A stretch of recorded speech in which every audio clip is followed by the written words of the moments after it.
Hello and welcome back to another episode of Footy for Real. I'm Jada Taylor and I'm here with Maddie Sutton. Yes, can't wait. Very excited to go over all these reviews of the games. Have been unreal. Yeah, it's been really, really exciting. But first, we probably should start with a little bit of an injury update. So for those that don't know, the NRLW is a little bit of a different format to the NRL. Just because of the higher rates of injury in female athletes. And so there's more interchange. We've got 10 in comparison to the NRL 8. We play less minutes. We play 70 instead of 80. It's not because the women can't play 80. Trust me, there's some fit freaks out there. But yeah, there has been some injury, Mads, and it's really sad to see because we do have a more condensed season. So some of these injuries tend to be season ending, even though for the men it might only be a quarter of the season or whatever that looks like. But we saw Jamie Frezard from the Roosters go down with the elbow. Oh, it looked disgusting. Nasty. Yeah, It looked nasty. It was just, and the poor thing just sitting there to see if her try was still a try. God, that was just so tough. But yeah, that did not look well. Wish her all the best as well. But yeah, like you said, like we have such a short comp and not long like the boys.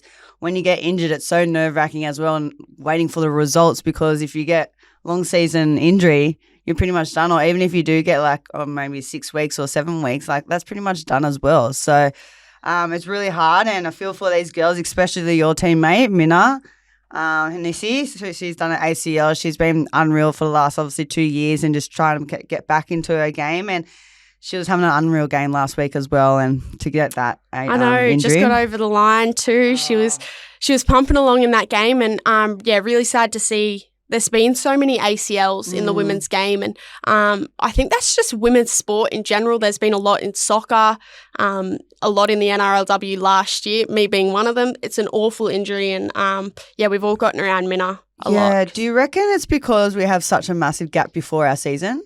I honestly think it might be more to do with the way our bodies are built. Yeah. In comparison, obviously the men still do it, but wider set hips, all that sort of stuff. I think there's just so much that comes into play when those sorts of things are happening. And it's an awful injury. But we also saw Brittany Brayley-Nardi go down with a collarbone. That looked like an awful one. She was sort of folded in half and just got jumped on, and yeah, that's not a nice one either. But yeah, there's been injuries in the women's game. It's going to be a consistent thing. Yeah. I hope that in terms of knees and stuff like that we can work out something more preventative stuff we can do around those knee injuries. But yeah, it's a really, really hard time in the women's game in the injury space. But so far so good. Only having a few major injuries is a pretty good going at the moment for the NRLW. Yeah, for sure. And I wish all of those girls the best with their recovery.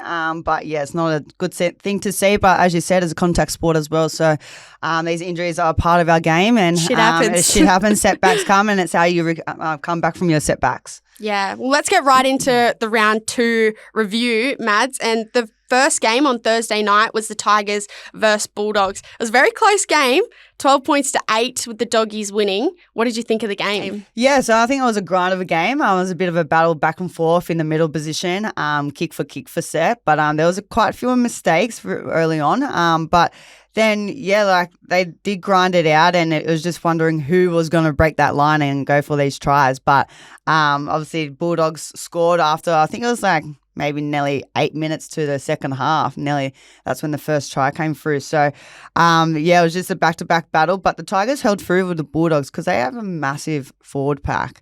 And then, obviously, they got over the try. So, then that broke the line. But, even that Kezzy Apps was just unreal all night. She just keeps going. So, but with that Montana Clifford, she runs that fast into the line for a young girl. She's unreal. I know, she was my one to watch out of that game. I thought she was unbelievable. She was snapping people in half in defence, and then, like you said, in attack was also making some of the most meters. So Montana Clifford definitely one to watch. And Kezzy Apps, oh my gosh, I love Andy Robinson, but it's a nightmare when a big girl can run fast. It is a nightmare. Especially breaking through the line too. She's so quick, Kez. Yeah. She just took the fullback on the outside and scored. She's it's often said, but she's like fine wine, that girl. She just keeps getting better and better, and her knowledge of the game and stuff is just next to above everyone, I should say. So, she was great. I thought her and Salah definitely held that middle really, really well. Montana Clifford, great. Their winger, she was really, really good as well. And and there was a try that Alexis Tavernier scored just off a drop ball. So I think there were so many 50-50s that, you know, the Tigers could have won that game. And I think they deserve a game to win a game soon. Sorry. So I think the Bulldogs' first try was when Panay Hopewadi had that good run break, and then had a quick play to ball, and then Ebony Pryor just jumped straight out of dummy half and barged over, which is a coach killer sometimes, but quick play to balls around your line, you have to be really ready for that defence. Yeah, I think you said it though. It was a little bit of a scrappy game. Lots of errors, tries that weren't really flashy, off silly mistakes. So lots to work on for both of those teams. Again, like I said, my highlight of the game is Montana Clifford. I hadn't seen too much of her, but now I'm definitely a fan and will be watching her quite closely. Saturday, what a great day. The Raiders v Sharks at GIO. It was a great bounce back by the Sharks, and I'm overly biased, so Mads, tell us your thoughts. No, I think that you girls did a great job, and obviously coming back after a loss is always hard to do, but I know for the Sharks, you girls are always so motivated and want to be better, and it just definitely showed out there. And I think obviously going set by set at the start and then completing your sets and everything, and then you just started rolling away once you got that first break, and then Emma Varon was just on a roll and didn't want to stop. I think if she could have played that 80 minutes if the women's had that 80 minutes, and she would have kept scoring the tries. So if she played 80, she might have scored 8 tries. Yeah, literally. 4 tries for Emma Varon. She's a freak. Yes. Again, you know, she hates that I call her old, but more senior player, more experienced player, I should say, superstar. She hadn't scored at all last year, and she was a bit filthy about it. So for her to get over the line 4 times, it couldn't happen to a better person. She was great. Steph Faulkner on debut, yes, 2 tries. And then that second try was unreal. So obviously if you obviously don't know much into the game, push support is so important. And I think you girls, the Sharks, there's always so many Sharks jerseys in the camera, and that's just push support. And Steph Faulkner, literally as a forward, there's Emma Tonegado running through the line, and she's the next option. That's just showing how much dedication she has, and what she does off the ball is so important. And 2 tries for a debut, that was unreal scenes for her, and just so proud of her because she's a Sharks junior. And she's been in the pathway for so long now. And she's a good kid, and she has a good head on her shoulders, and she deserves that, and she couldn't have had a better debut. So congratulations, Stephanie. That was really it's one of those fairy tales sort of debuts where this year she was a development player after coming through Lisa Fiola under 17s, Tasha Gale under 19s, Harvey Norman, so the level below like the New South Wales Cup of the women's game, and then last week, she was brought into the top 24 squad from being a development player. Same day she finds out she's going to debut that weekend. So you could just imagine all the emotions for, a 20-year-old. Unreal. And then to score 2 tries on debut, no errors, that's a really, really impressive debut, and probably shows how wise she is beyond her years to, stay focused and calm and not make those errors. She didn't miss any tackles. So it was a really good debut for her. And the Sharks love GIO Stadium. Yeah, do. 2023, we played the Parramatta Eels there and we won 56-6. Record-breaking history for us as the most points scored in a game.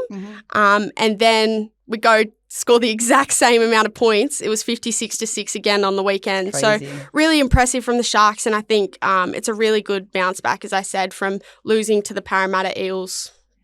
Yeah, for sure. And I think it would be hard for obviously Raiders on their home turf as well.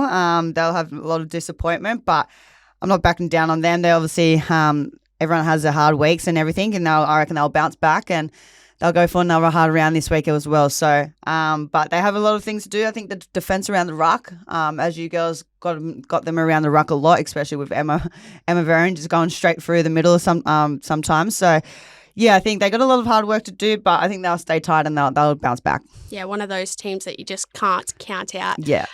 Dragons versus Roosters also on Saturday. So the Roosters won that game 24-10. The scoreline probably doesn't show that it was quite a tight game. What were your thoughts on that game? Yeah, definitely. It was a tight game, and that's just another grind as well. I think it was always going to be a good battle, and the forwards did have a good crack at each other. It was really good hit out, but I think, even with the halves, Jocelyn Kelleher, she took control of a fair bit of that, which is really good. And her and Corbs seem to be working very well while Taryn Aiken's out. But as again, with such a big roster, good roster as the Roosters, you can't really give them much space or room to score these tries. And once they get a roll on, it's quite hard to stop them. But I thought Dragons did really well. Yeah, I thought Dragons did really well. I really thought they did. And I think, they're building. Yeah. They beat the Raiders the week before. They're young, fit, and fast. So I think Otessa Pule and Aaliyah Nasio, they were great in the middle for the Chooks and so strong. I really thought the turning point and sort of the nail in the coffin, I guess you could say, was when Hannah Southwell, who's she's such a big figure. She puts on some unreal shots. She's that energy lifter. She leads by actions. So when she got sent for 10 on that late hit, I thought, oh, this is the Dragons done. And it was. So I think, a bit of discipline there, but Hannah Southwell doing what she does best, trying to kill people on the field. But I definitely thought those forwards, Roosters just have so many big units this season, like Otessa Pule, Rima Butler, Leah Narcio, Koenig's a big... Yeah, I was going to touch on Rima Butler. Every run she has, there's people falling off her. She's barging over people, and I think that's getting the Roosters on their front throat. But and then obviously Koenig's just controlling that middle. She's unstoppable at the moment. She's going for that Daily M. She's just crazy, back to back. But they have a really smart, obviously Amber Horse. She's always so hard to stop. But I'm really impressed with Rima Butler this year. She's just going hard and she's get those quick play balls for those backs on the short side. So they're unstoppable. And then Koenig in the middle with the ball playing like a half. Like, that's just too smart. And then you get out to your backs, who's supposed to be your little people.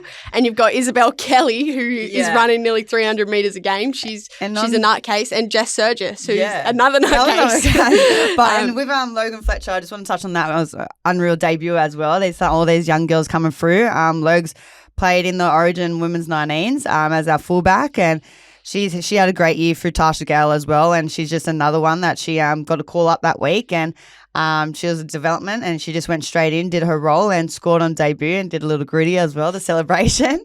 But just proud of these young girls coming up. They have so much at their feet, and they just slotting in and doing their job and doing the role right. So really that's proud. A nice little highlight, that one. And I think mine, being a fullback, I'm probably a little bit biased, but we usually see Flash as the highlight reel girl. She's usually running 100 metres to score a try, running around people, but I feel like her try-saving tackle on Aaliyah Narcio early in the match was a massive shift for the Dragons. It really got them motivated. They stayed in it for, a long time. So I think that was really, really impressive from Flash as well. And I'm hearing that we've always seen that speed, but I was talking to some of the young Dragons not long ago, and they were saying she's so fit this year as well. So that's dangerous for the Dragons. And really proud of Flash's little effort there as well. But let's move on to the Cowboys versus Knights, Queensland Country Bank Stadium. The Knights won that 26-6. What do you think? Were you expecting this? Because I don't know if I was. Honestly, after the Knights lost the week before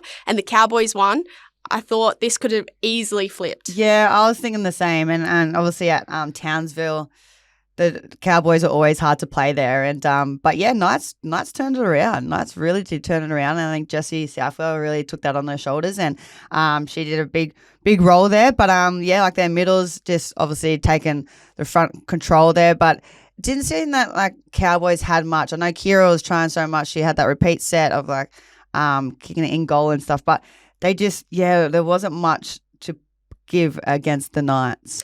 Yeah, no, I thought it was not boring. That's definitely the wrong word. Footy's footy, and sometimes boring footy wins you games. Yeah. But there wasn't too many flashy highlights. But the Knights improved so much from round one. And like you said, those bigger forwards in Taylor Predabon and Tiana Davidson got the job done through the middle. So I also thought the Knights took their opportunities with a couple of close range tries as well. And as you said, Jessie Southwell with a better performance led them around really, really well. Yeah, for sure. And I think like especially that try when Jesse just threw it and it just bounced on the floor, and then Sheridan and Gallagher just picked it up and ran. I think then the Cowboys went and slept a little bit there.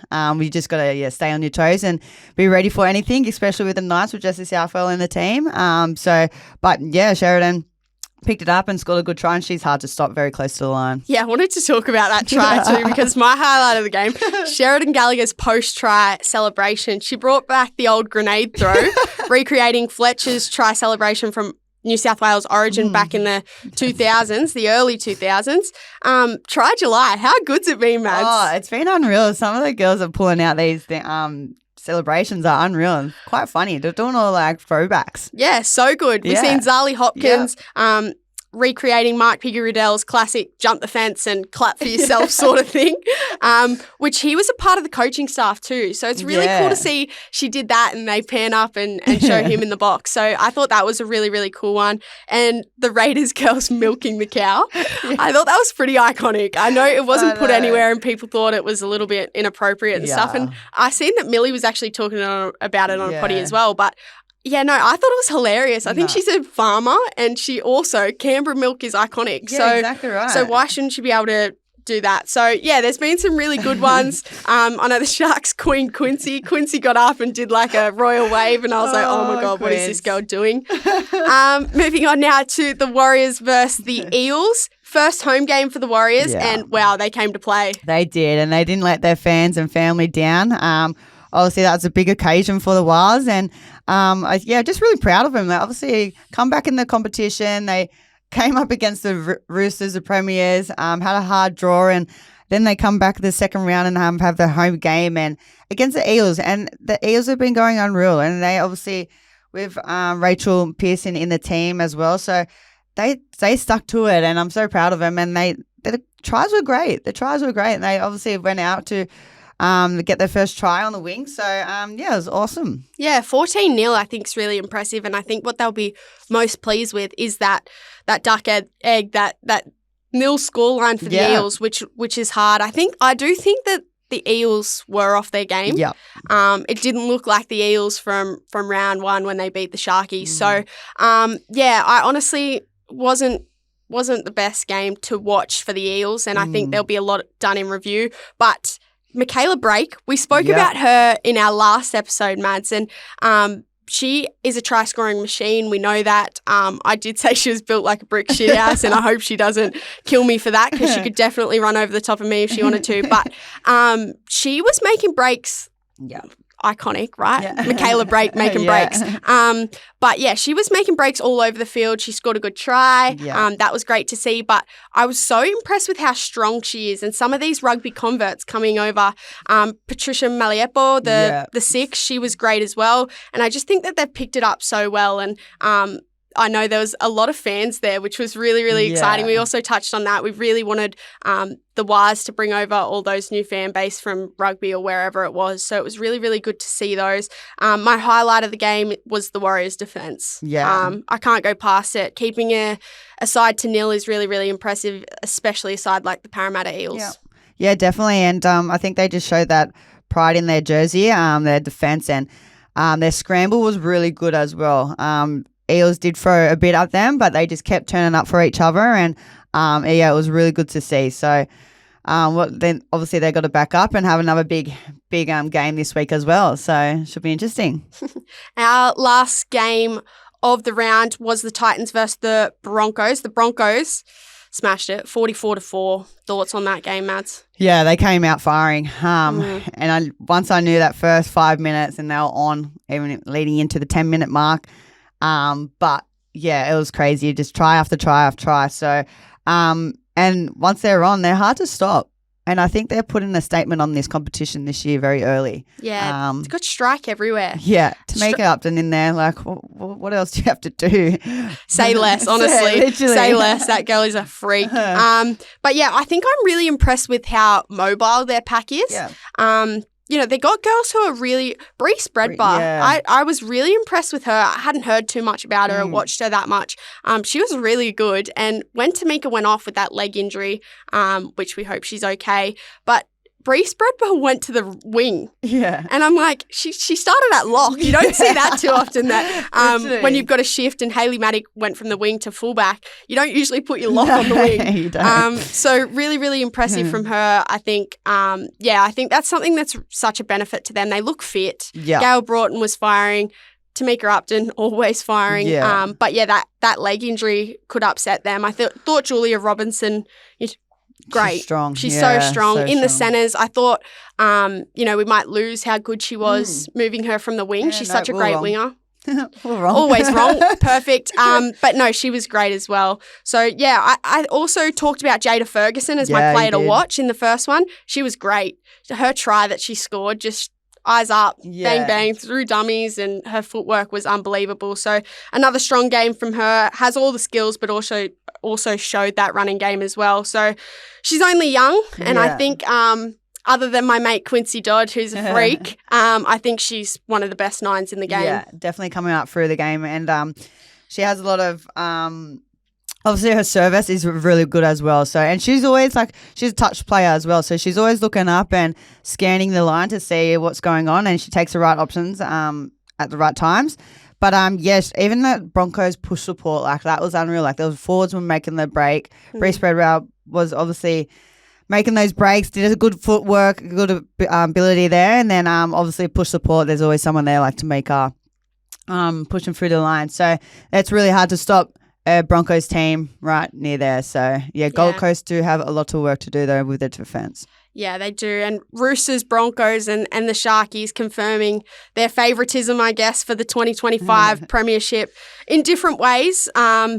The Roosters, big forwards, muscling through teams and very hard to handle. The Broncos, on the contrary, very mobile forwards, and they use the ball so well. Having Tamika throw cutouts and then Chelsea also Landaduzzi as well. Oh, so there's lots of strike power. And as I said, my Sharkies putting on another clinic at GIO. Yeah, they were unbelievable, very hard to handle. So let's move on, though, to the preview.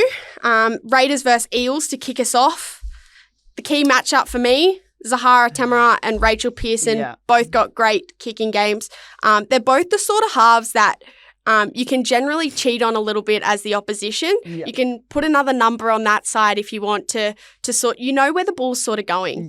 Yeah, what are your thoughts on those two, definitely. I It's guess? going to be a good matchup, obviously, with the kicking game as well. But I think both halves backing, they're just going to offer loss from both sides. They're going to really do their best to control his team, to control their both teams. And I think, I reckon it's going to be a hard battle for both of them. And they're just going to have a massive hit out, a massive grind. And it's just whoever wants to be out there more and want it more, I guess. Yeah, I'm tipping the Eels for this one. I think not only just because they beat Sharks in round one and then Sharks beat them Raiders in round two. I just think that Eels have too much strike power. And when they unleash the edge with Cassie Tohihiku and Rory Owen, it's going to be freakish. They're both really, really fast. And Cassie probably didn't have the game she wanted to in Auckland. She's not the type of player who will have two bad games in a row. So looking for a really, really big performance from Cassie Tohihiku and Rory Owen as well. So they both got pace to burn as well. So I think that's something to mention. You just need to give them the ball. Early ball for them and they'll get something done. Who are you tipping for this one? Yeah, I'm going to go Eels. I think just more experience, especially with Abby at the back, Abby Churchill at the back as well. So, but I'm really big fan of Rory Owen. She's been unreal, and even in Origin, she's a really quiet achiever, and she's just coming out. If you give her early ball as that centre, she came from Union, didn't she? Yeah, I think so. And I think she was a 400-metre runner, which you could tell when she chased down Quincy Dodd in round one. She's freakishly fast. Yeah. She's actually, you don't expect it, I guess, because she's built quite solid as well. So in defence, she's strong. She's not a liability in attack or defence. So, really, really impressive. And, only up from here for her. For sure. Obviously played Origin. It's been a really, really quick rise for her. And I think, it's a matter of time. We've obviously got some great centres in the game, unbelievable ones. But I do think she is a star of the future. I think she'll be playing for the Jillaroos for a long time. Yeah, for sure. Yeah, I'm going to go with Eels this game. Perfect. And Bulldogs versus Dragons next up. What are you looking for out of these two teams? Yeah, it's going to be a battle because there's a lot of girls that have came from Dragons, and a lot of them have that eager to beat each other. So I think, it's going to be a grudge match, but I'm going to go with Dragons here. Ooh. I know that's a big one, big call, but I know the Bulldogs have that middle pack, but I'm just feeling something in the Dragons this year. They just know how to overcome things, and they're going to stay in the grind way more than what they have in the previous years. Yeah, I have a feeling that these two teams are going to want to play completely different footy. Yeah. Dragons, obviously a lot of strike power on their edges. They're a really fast team, and Bulldogs sort of power. They've got strike power and Andy Robertson out the back quick. Yeah. But I think that they're all power. Mm-hmm. We know they're going to want to play through the middle. So I have a feeling the Dragons get up on this one as well, and massive fan of the young, quick talent out there. But expecting Andy Robinson and Flash to go head-to-head, Tegan Berry. So they're both quite different players. Yeah. But, excited for the battle of the fullbacks on this one. Also excited, Alexis Tauenier goes up against her sister as well. So two Taueniers out there for different teams. So that'll be really, really exciting. But it's Dragons for me. I think they'll be too slick. Bulldogs seem to have a squad that want to roll their sleeves up though and get a little dirty. So it'll be a good match, this one. I can really see it panning out to be one of the games of the round. And if it turns into an arm wrestle, I think the Doggies may have a better chance. But I do think it's the Dragons for me. Yeah, for sure. And I think we could see how the Doggies can get a bit grinding and a bit dirty there at the end of the last week's game. Tamika Upton, Holly Wheeler on the little fullback. Yeah, no. So, but they have that mongrel in them, and sometimes in that team, in the teams, you need that. I think you don't want to get obviously too nice and worked just rolled over. So, I think Bulldogs are going to bring that same energy and same mongrel. So, the Dragons got to be up for it, and I think they will be. Yeah, and we'll move on to the Sharks versus Cowboys, another home game for the Sharkies. What are you looking forward to in this match? Yeah, I think you girls are just obviously going to get back of what yous are coming off from, like a big win. And Cowboys are going to have that hard coming off a loss as well. So, but you can never count the Cowboys out. And I think you girls are now know what yous are capable of, which is really good to see. And I think if you're going to back on that dance as well, like just literally going to do what you do, complete the sets, get through your sets and everything. And I think yous will be too strong for the Cowboys, I think experience-wise as well.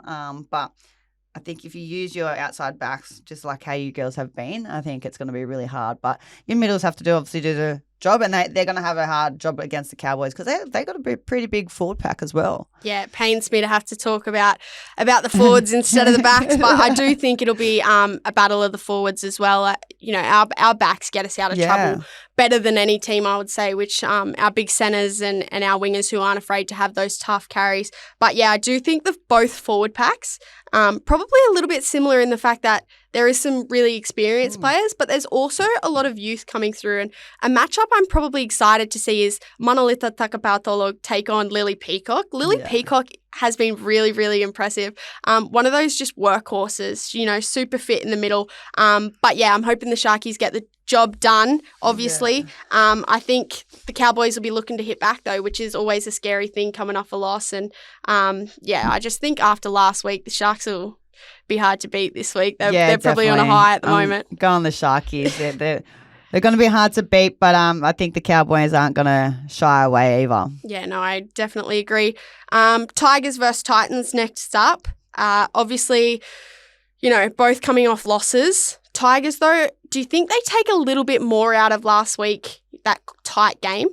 Yeah, I think they will. Obviously, it was a battle of a grind, that game, and I think if they can stay in the game for the full 70 minutes, they do have potential there, and it's just obviously controlling each set that comes by with the halves. But I think with the Titans as well, they're going to want to turn it around, and I think they would be a little bit embarrassed with that score line. And I think with the Tigers, they're probably obviously both teams on a similar on the ladder at the moment. So I think it's going to be an interesting game, and just obviously who wants it more. And they're obviously experienced with Lauren Brown in the Titans, and a little bit of a inexperience in the halves in the Tigers. Yeah. Although I think that could be a strength. Yeah. I think Lizana Lutu and Evie McGrath just need to run the ball more. Yeah.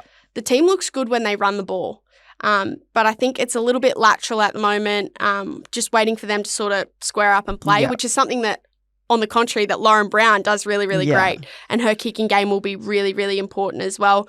Interested to see the Titans lineup. Mm-hmm. Obviously, Jamie Chapman didn't play last week. So it'll be interesting to see if she gets put back in the team again, and how that'll change the halves pairing for Lauren Brown. Will Pauline Pilio-Rasambale stay there, or will Footy go back? Do you know, there's lots to think about. I don't know. Because Footy did play in the hooker in hooker on the weekend.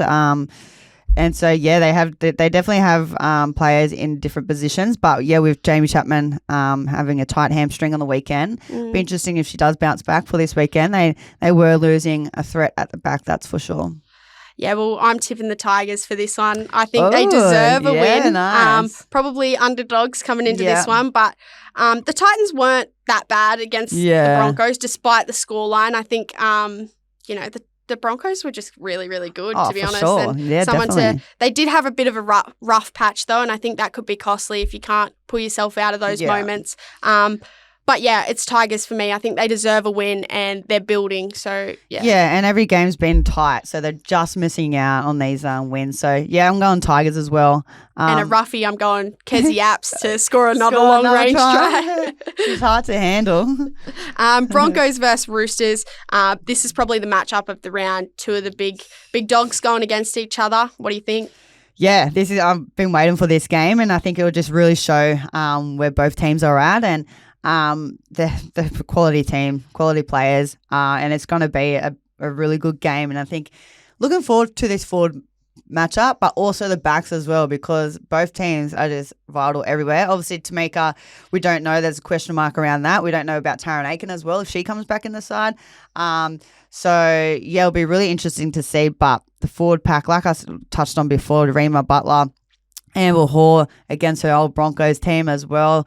But obviously Chelsea Lanaduzzi, she's in the forward pack there with Bree as well. So it's going to be a really big matchup. And I think it's not going to be a flogging, that's for sure. No, it'll be a tight one. I think we can lock that in. But Julia Robinson versus Isabel Kelly. Yes. Two big dogs going against each other. I'm very, very excited for this one. And obviously Julia moving from the wing into the centres. This will be her biggest test so far in the centres. So really, really excited for that. Both phenomenal athletes. Yeah. Both, again, just so strong, solid. Yeah. Honestly, freaky when they run at you because they're built like better than some of our big middles. So, both crazy athletes. Really excited for that. I'm going to go the Broncos on this one. If Tamika's okay. Yeah. I think if Taryn was in, that changes it. Yeah. And I'd probably look at it again. But I think, let's hope Tamika's okay. And I think the Broncos will get up. Yeah, it actually is a hard one. But hopefully it is. They got a full side there, and depends on the Roosters. But I'm going to go with the Roosters. I just think with Olivia Koenig in the middle, controlling their middle, and then if the halves connect up again and stay strong and keep going with their backs. But I'm going to go with the Roosters. Mixed up a bit, yeah. Nice, Mads. We're going head to head here. let's I go. like it. Then we've got the Knights v Warriors. So, I'm going to start with a key matchup here. Arpy Nichols, amazing on the weekend. Yeah. She was really, really good, and she threw a nice cutout ball to Peyton Takimoana, who scored a great try in the corner. Arpy in fine form.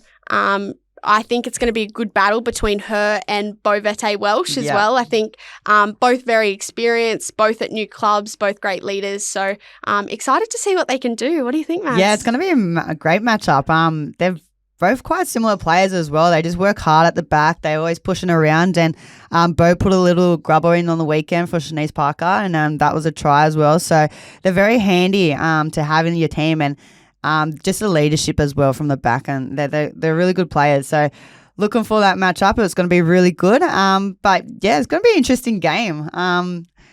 It's obviously going to be a bit of a grind as well, like a bit of cliche what we're saying. But I think this game is anyone's game to have, and I think obviously both coming off a win after their first losses. So it's going to be a really good match, and I'm going to go I'm going to go Knights. Ooh, Yeah. okay, then I'll go against you again because it makes for a little bit of friendly fire. I like it. But I think the Warriors' performance against the Eels may have been better than the Knights' performance, to be honest. So for that reason, I'm going the Wars, up the Wars. It was physical and emotional. First game in Auckland win. If they can recover from that, because it takes a big toll, right? Getting pumped up for a game, first game in front of your family. It feels like round one all over again. It feels like your debut. So I think if they can bring the same form, they may be just too good, Mads. Yeah. So thanks for another episode of Footy for Real. It's been a pleasure, Mads. Thank you, and we'll see you soon. See you guys soon.